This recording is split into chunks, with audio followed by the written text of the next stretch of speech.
Aminadong issue na raw dito kay Jude ang pagpo-post online ng live-in partner niya na si Rai sa tuwing napapadalas ang kanilang mga tampuhan at pag-aawayan. Dahil po sabi ni Jude, pinagmumulan daw kasi yan ng mga chismis at marami rin daw ang nakikisawsaw sa kanilang mga problema. Oh, ang sarap no, nag-aaway lang kayo tapos para kayong celebrity. Ang dami mong sinasagot na ano. Naranasan mo na ba yun, Jeff? Mag-post ka nga minsan ng away niyo ni girlfriend. Tapos Jeff, ano nangyari? Yung executive producer namin dito, lagi nakangiti eh. Parang walang problema sa love life, parang ganun. Minsan kaya mag-post tayo ng ganyan para maging usap-usapan din. Ayan, pero bukod po dyan, nako, sa mga pagpo-post online na mga awayan nila, problema rin nilang mag-live-in partner yung madalas ding online shopping nitong si Rai. Pero imbis na matanggal ang stress ni Rai, pinagmumulan din daw po yan ng mga pagtatalo. Dahil nakukompromiso naman yung kanilang savings. Sige, kausapin na nga po natin itong si Rai at si Jude. Unahin natin si Jude. Jude, magandang tanghali sa'yo. Magandang tanghali po. Oo. Ayun, nako, live pala sila sa sa StreamYard natin ngayon. Maraming salamat naman po sa inyo. Nag-aaway kayo pero kita ko yung balikat ninyo ay dikit na dikit naman sa isa't isa. Jude, medyo salamat po sa inyo. Hindi naman kayo physical na mag-asaran ha. Yung mga siko ninyo paki-ipit ng maigi diyan ha. Hindi naman. Natatawa si Jude, parang minsan ba na nagaganong ka? Nakakalabit lang naman. Jude, tumigil ka. Huwag kang mag-ano dyan, ha? Ayan. Nakatitig na po. Makuha ka sa tingin. Sabi nga nito si Rai. Makuha ka sa tingin, pag di ka nakuha. Ay, nako, Rai. Itong sinasabi ni Jude, kapag karaw nag-aaway kayo, ipinopost mo online. Ang ano ba? Yung panunugod mo kay Jude? O ano lang naman yan? Mga salita lang na nakakainis ka. Nakakaasar ka. I hate you. I hate you. Ganun lang. May mga ganun pong senaryo ko na nagawa sa kanya before, which is yung kapag po napagsasabihan niya ako and medyo na ano po yung ego ko, yung feelings ko, ganun. Pinopost ko po siya, kunwari po may nakita akong related posts sa Facebook. Ayun po, may mga konting patama po ko doon na nilalagay, ganun. Sabay magre-react siya, ganun po. Sigurado ba, Rai, na patama yan? At hindi ka naman ba nakatag, Jude? Kasi kung patama, hindi mo itatag ano? Pero kapag ka nakatag yung pangalan mo ron, ano ba to? Ako ba pinatatamaan mo? Tinag ka na nga eh. Sa'yo yan. Yun na nga pwede. Oo. Jude, minsan, yung mga ganito mga eksena na ginagawa ni Rai, aminin natin, medyo yung iba, mga petty lang, mga maliliit na bagay. Tinatawanan mo lang siya kapag kaganyan. Kumbaga, ay, naku, sige, dyan siya maglalabas lang naman ng sama ng loob yan. Ganun ba, minsan? Opo. Ako kasi po, Sir Koy, nung time na ginagawa niya po yan sa akin, sabi ko po, inisip ko na lang po na baka. Jude? Yun nga. Jude? Pwedeng palakas ng konti yung kahol? Ay, yung ano mo, yung salita mo. Kasi mas malakas yung kahol nung aso eh. Yan. Jude, sige, paliwanag mo. Yung mga post na kaya mong lunukin at yung mga post na, teka lang naman, foul na to, mag-usap nga tayo ng personal. O sinasagot mo rin doon mismo sa post na yon? Hindi naman po, Sir Koy. Ako naman po kasi, ang ugali ko naman po kasi, mas iniisip ko po na pag-usapan na lang po kaysa bumawi din ako sa post din. Kasi sa relationship naman po sa Sir Koy, mas okay yung may nakakaunawa. Hindi po sa lahat ng pagkakataon, ipapatulan mo din yung partner. Yes. Diba po? Para po kasi sa akin, Sir Koy, mas okay na mas intindihin niyo isa't isa. Kasi, mainit ulo eh. Diba? Nagkaroon kayo ng hindi pagkakaintindihan, pero syempre, hindi naman ibig sabihin na ganun lang yung nangyayari. Kumbaga parang hindi mo rin i-address sa kanya o hindi mo rin ipapaintindi sa kanya na mali yun. Ayan, pero mga ilang taon na rin nangyayari itong yung ganyan, na pagka nainis, Rai, naka-post. Tsaka ako curious ako ito honestly, I'm really curious, Rai. Akin Anong pakiramdam ng isang may karelasyon, may ka-live-in partner nga at that, na syempre, pinili mo siya as a live-in partner. Pinaplano mo na ngang mapangasawa. Pinaplano mo na ba mapangasawa itong si Jude? Gusto mo na yes siyang, po. 'di ba? Na very proud ka of course sa pamilya mo, sa mga kakilala ninyo. Tapos ilalabas mo online yung imperfection niya o sabihin na natin yung baho niya. Anong Ah, satisfaction ang nakukuha mo diyan, Rai? nung mga araw panahon po na yun, Kuya Poy, Mm. 'pag nagpo-post po parang wala akong iniintindi kundi sarili ko lang. Mhm. So, hindi ko iniisip yung mararamdaman niya and kung ano yung masasabi sa kanya ng pamilya ko, ng mga Ibang kaibigan tao. ko. Mm. So, dun sa point na yun na nag-post ako about sa kanya, parang ang nangyari, na-judge siya ng mga Mm. friends ko. Ganito pala si Jude. Laging ginaganito si Ray na parang ina-under daw po ako, ganyan. Mhm. Which, kabaliktaran naman po nun, hindi naman po siya nang-under. Kumbaga, ang katwiran niya lang po is kung ano yung kailangan gastusin, yun lang. Oo. And hindi na sumobra para may matira. Kaso Mm. po, sa pagiging ano ko din po, parang sabihin na din po naging materialistic po ko sa Mm. ganung part Mm. na yun na kailangan kung anong gusto ko masusunod. Oo. Kapag hindi nasunod, nagagalit ako, nagmamaldita ako, Oo. nagpo-post ako ng mga hindi na below the belt na din sa Mm. kanya. Inappropriate. Yun. O yun yung gusto kong honesty dito sa pag-uusap na to kasi kailangan natin Rai and Jude is to educate din yung mga Yes. magpa-partner sa labas kasi yun nga yung na ano ko no, itong lalaki o itong babae na ipinagtatanggol mo sa iba, ay hindi, kahit anong sabihin nyo, mahal ko yan. 'Di ba? Ilalaban mo yan. Maganda yan. Gwapo yan. Siya yung the best of the best. Kaya nga natin sila partner, 'di ba? Opo. Tapos, sisirain mo ng ganun lang sa social media. Alam mo naman ang social media ngayon. O kapag ka Totoo nakita po. ng mga friends mo, nakita ng ay naku, ang sama-sama niyan si ganito, si ganyan. Katulad nga, nung Nandun na po kagad sir po yung kinikwento judgment. mo. 'Di ba? Paano sa pagkakataon na tara punta tayo, may pabinyag si kumaring tapos magkasama kayong dalawa. Ala, yan na. Opo. Pakakainin ba natin yan? Masama yan dun sa friend natin eh.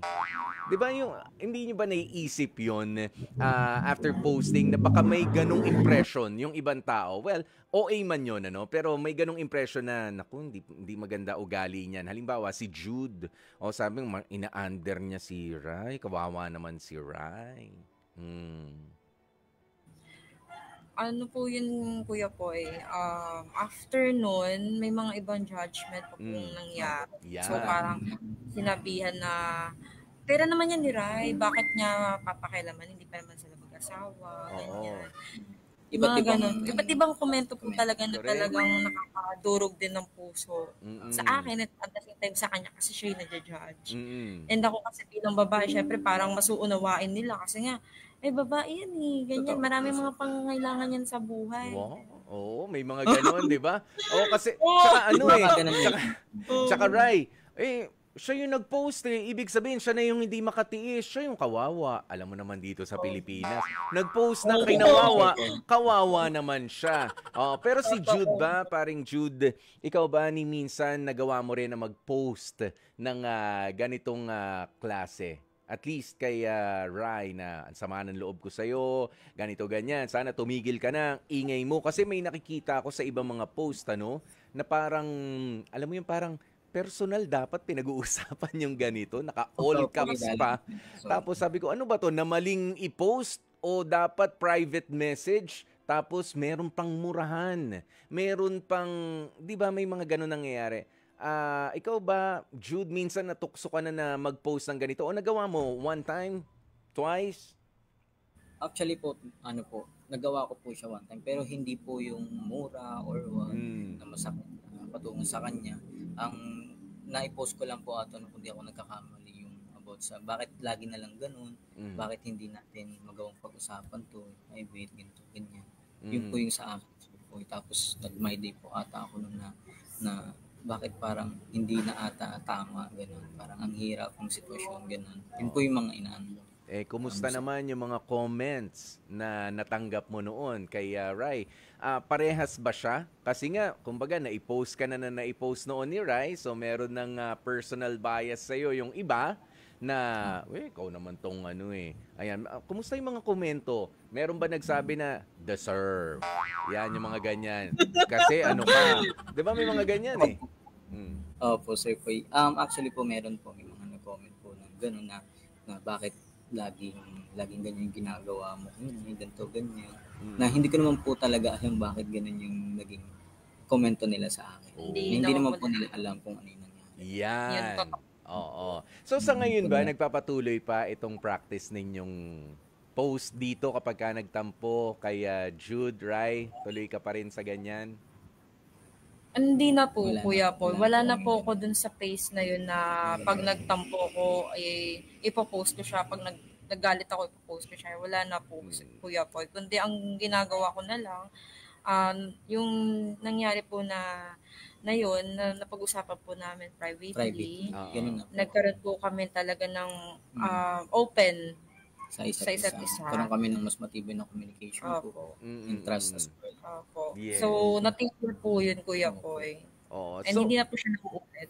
So, papaano yung, ano yung pakiramdam sa isang relationship na yung mga pag-aaway ay hindi agad ipinopost online as against nung sige ka post online, kuha agad ng simpatya mula sa mga friends, sa mga kumbaga para ka nakikipag-unahan kung sinong kakampi sa'yo, di ba? Doon ka kumukuha. Yes, merong certain level of satisfaction na nakukuha tayo doon. Pero ano yung satisfaction rin talaga, yung pleasure na makukuha mo kapag ka ikaw ay kinausap mo, may problema ako kay Jude. Si Jude nga kakausapin ko. Kaming dalawa lang. 'Di ba? Tapos at least kung magpo-post man ako online, baka repost lang ng programang Heart to Heart. Hindi namin mamasamain 'yan. Kung pwede lang naman, kung hindi kayo masyado busy, 'di ba? 'Di ba? Yung mga ganyan. O ano yung diferensya, ano na yung difference sa relationship ninyo ngayon? Mas gumaan ba o ang boring kasi walang yung iba wala nakikisaw-saw, di nila alam, nag-away tayo pero 'di ba? Sweet pa rin natin. Yung mga ganun. Opo. Ang naging difference po nun, Kuya Poy, sobrang laki. Kasi nabago din po dun yung pag-uugali ko na every day may parcel na parating. Tapos pag hindi na pagbigyan, magagalit, mag-post. So, ang nangyari po ng Kuya Poy, nagkaroon kami ng open sa isa't isa, na-communicate niya na maayos. Tapos, sabi niya sa akin na pag naubos yung savings natin, paano tayo in the future? Paano yung emergency kung merong mangyari? Ang nangyari ng Kuya Poy, naging niya sa akin, bukas sa isip ko na tama siya. Bakit hindi niya naman ako pinipigilan, kundi ang ginagawa niya lang is kinokontrol niya lang yung mga bagay na out of control ko na rin. Ganun po. And yung pag-post ko po, sabi niya sa akin noon na pag yan pinost mo, ano masasabi sa akin ng ibang tao? Hindi man nila ako kilala, hindi ko rin sila kilala. Pero andun na yung judgment nila sa akin na ganito kung klaseng karelasyon. Na mamaya sabihin nila, hindi mo ko deserve. Kahit ginagawa ko yung tama or yung best na deserve mo.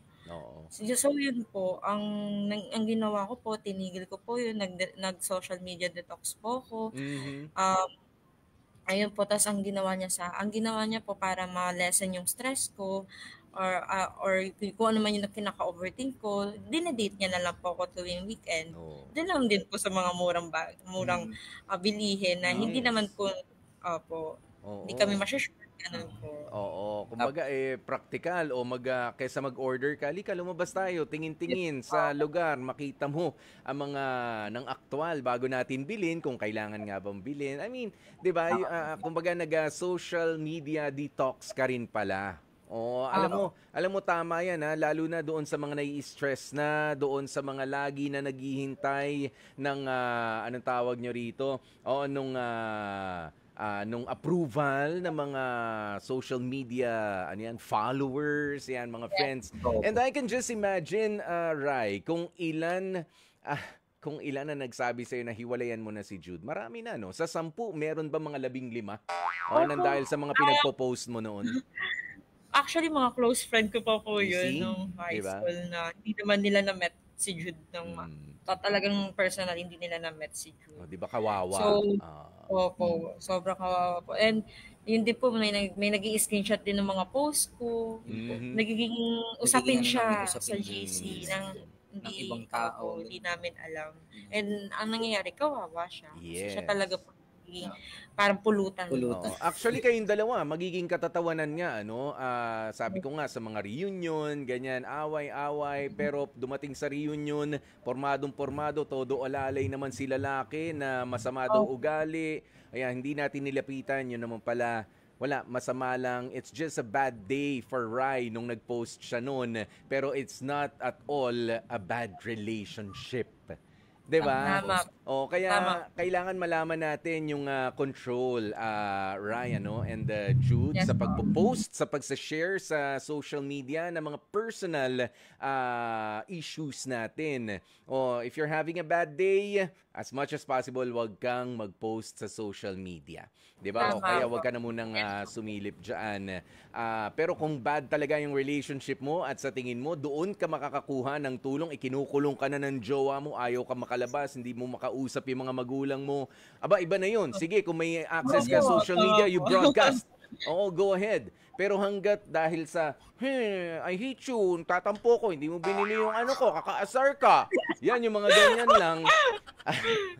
'Di ba? Wag na munang ipo-post 'yan. So, eto Rai and Jude, hihingan ko na lang kayo ng message para sa mga couples na sabihin na natin, no, masakit man ito, Rai.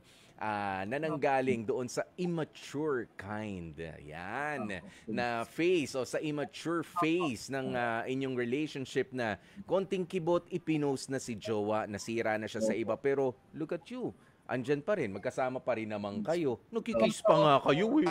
Nagbabatian pa nga kayo ng happy mansari eh. 'Di ba? Ano naman yung maipapayo nyo dito sa iba na medyo toxic na nga rin sa pagpo-post online, 'di ba? Mga notorious na. Away-away, ginawa ng journal yung social media. Go ahead. Yes. Ayun po.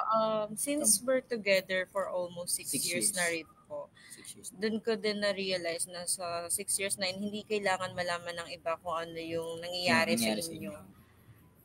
Parang ang nangyayari kasi po, kung ipopost mo yung partner mo para lang humingi ng simpatya ng ibang tao, ang mangyayari po nun, maapektuhan siya, hindi lang yung image niya, kundi yung mental health niya. Kasi isipin niya na ganito ba akong klaseng karelasyon, ganun. And ma-feel niya na, ganito pala yung na-feel ng partner ko, hindi pala siya satisfied kung anong ginagawa ko. And mangyayari din po nun, parang may mga ngialam na ibang tao sa relationship nyo na imbes na kayo lang kasi kayo yung nasa relationship, 'di ba? Hindi na ma-fix yung issue na yun, kundi magiging mas malawak siyang issue sa inyong dalawa and hindi kayo mag-grow doon. So, ang mapapayo ko lang din po sa mga katulad namin na nakaka-relate is saka akin, pag nai-stress kayo, wag mag-parcel. And wag niyo ipo-post din yung partner niyo na ganito siya, kontrolado siya masyado sa buhay ko. Hindi sila ganun. Kundi ginagawa lang nila yon para hindi ka stressin lalo, kundi para i-guide ka, makontrol yung mga bagay na mamaya kailanganin mo yung pera na yun. Tapos, nabili mo lang siya sa ibang bagay. So, may mga kailangan din tayo paglaanan for the future. So, i-lesson ng pagpo-post kasi maraming tao din ang nag-i-screenshot and gagawan kayo ng issue. Yan, may mga nakikisaw-saw. At ikaw naman, Jude, ano ba talaga yung kailangan na characteristics ng isang lalaki kapag nagkaroon nga ng partner na mahal mo naman, nga lang binubuksan kasi yung love story ninyo sa ibang mga tao. Gaano kahabang pasensya ba ang kailangan meron tayo? Go ahead, Jude. Okay. Para sa akin po, Sir Poy, million na pasensya. Kasi Sir Poy, para sa akin, naniniwala po ako kung mahal mo talaga yung babae, Sir Poy. Lahat ng paraan na dapat mong gawin para mabago siya or mag-guide siya, gagawin mo. At isa pa sa lahat doon, Sir Poy, mas maganda na as a guy, mas panatilihin mo na ikaw yung mas malawak yung pag-intindi. Kasi alam naman natin, Sir Poy, na may iba't ibang pag-ugali ang mga babae. So, nasa atin na lang yung mga lalaki kung paano natin sila i-handle. And isa pa doon, Sir Poy, gusto ko rin po i-share sa lahat na lahat ng plano nyo, lahat ng nangyayari sa inyo, make it private or keep it private. Kasi mas maganda kasi, Sir Poy, na lahat ng bagay na ginagawa nyo or pinag-uusapan nyo is naka-private. Kasi naniniwala ako, Sir Poy, sa tinatawag na evil eye. Yun po kasi, Sir Poy. Para sa akin po, kapag private kayo, ngayon po, Sir Poy, share ko lang din po.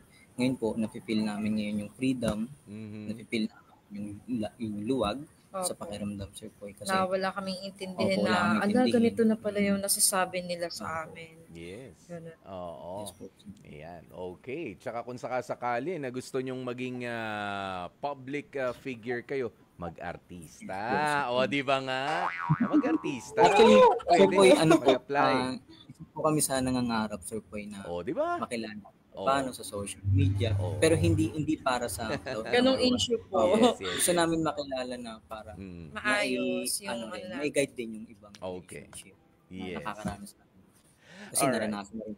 Oo. Maraming salamat sa inyo, ha, Rai and Jude, sa pag-share.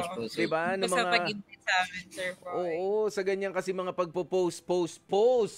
O, tapos mamaya magsisisi. O, isipin nyo muna, pagsisisihan ko ba ang pagpo-post na ito? Masisira ba yung partner ko o kahit ako mismo? Diba? Ganyan, ha, para sa iba rin po nating mga tagapakinig at syempre sa mga nanonood. Once again, maraming salamat sa inyo, ha.